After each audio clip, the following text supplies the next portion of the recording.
This week's Haftarah talks about the final construction of the temple, building various implements and the like that went into it. And that has quite a parallel to our weekly reading, which deals with the final composition and ultimately the dedication of the tabernacle in the desert. But this week's Haftarah only talks about the final construction of the utensils and stops.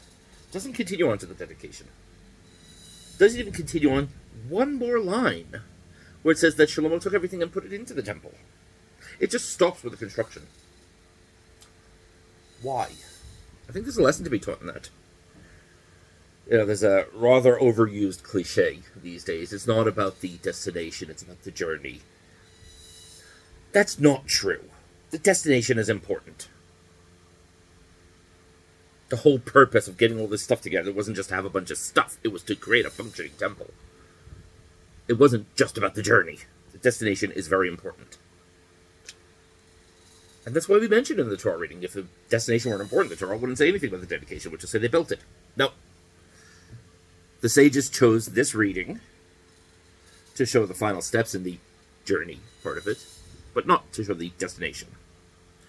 Because although the destination is important, you can't forget about all of the steps that have to be taken to reach that destination. You don't proceed on the journey without the destination in mind, but the steps themselves do have value. It's not just the getting there in the end. And in fact, it mentions shortly thereafter that the Aron, the Ark, was brought up from Ir David, the city of David, his father. David wanted to build the temple, was told he couldn't. But that didn't stop him from putting in the first few steps on the journey, even though he knew he wouldn't be the one to complete it.